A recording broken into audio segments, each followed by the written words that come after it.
Pemirsa, musyawarah terbuka sengketa Pilkada Kendal pada hari Sabtu 14 September 2024, Bawaslu Kendal memutuskan menolak gugatan atau permohonan dari paslon Diko Ganinduto Ali Nurudin.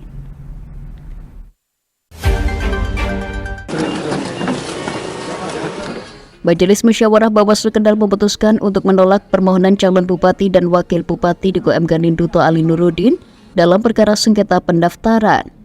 Diko Ali dinyatakan tidak sah sebagai bakal Cabup Cawabup Kendal. Putusan tersebut setelah melihat dan menimbang perkembangan sengketa pendaftaran Cabup Cawabup dalam musyawarah terbuka. Baik itu melalui bukti-bukti dan saksi-saksi yang dihadirkan pihak pemohon Diko Ali, termohon KPU Kendal dan pihak terkait Beni Karnadi. Ketua Majelis Musyawarah Hefi Ida Oktaria mengatakan alasan penolakan karena mengacu pada PKPU 8 tahun 2024 tentang pemilihan kepala daerah.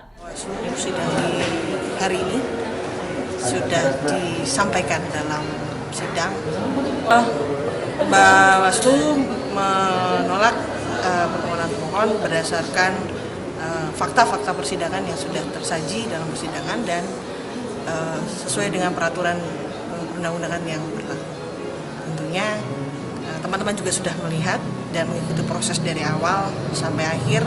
Kita juga menyiarkan secara langsung live streaming proses seluruh persidangan dari awal sampai akhir.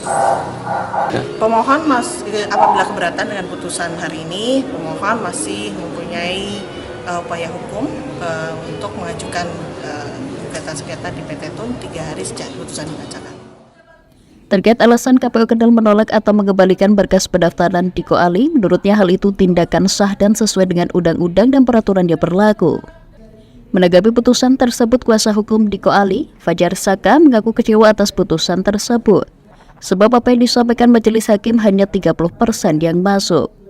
Selanjutnya terkait dengan pengajuan ke PT UN atau tidak, Fajar Saka mengatakan akan berkoordinasi terlebih dahulu dengan Diko. Menurut Fajar, dari putusan yang dibacakan majelis, 70% hanya mempertimbangkan dari termohon. Tapi selain juga menghormati karena proses hukum, dan proses hukum juga memberi ruang kepada pemohon untuk menyikapi lebih lanjut. Sampaikan majelis tadi bahwa pemohon punya hak untuk mengajukan banding ke Pengadilan Tinggi Tata Usaha Negara. Ini akan kami sampaikan lebih dahulu kepada Mas Diko dan Pak Nurdin apa yang menjadi hak-haknya berikutnya, dan nanti akan kami informasikan kepada Ibu dan Bapak sekalian apakah banding atau tidak. Tapi kita punya hak untuk menyatakan banding karena kita tidak puas dan keberatan dengan pertimbangan majelis. Kenapa? Belum ada keputusan untuk ya, saya menyampaikan ke Pak Diko. Ya. Nanti kan Pak Diko ya memutuskan. Tetapi yang jelas saya mencermati tadi seluruh pertimbangan majelis, saya kira 70% itu hanya mempertimbangkan apa yang disampaikan oleh pihak termohon. Jadi tidak cukup mempertimbangkan apa yang disampaikan oleh pemohon. Saya kira itu bisa menjadi salah satu alasan kami untuk menyatakan banding. Tapi sekali lagi nanti tergantung Mas Diko dan Pak Ali Nurudin. Begitu nggih? Lebih banyak majelis mempertimbangkan apa yang disampaikan oleh pihak termohon. Mungkin yang kami sampaikan hanya 30% yang dipertimbangkan ya. Tapi sebagian besar mempertimbangkan hanya apa yang disampaikan oleh pihak termohon dan pihak terkait. Itu salah satu dasar kami menyatakan bahwa kami tidak puas dan keberatan dengan putusan majelis.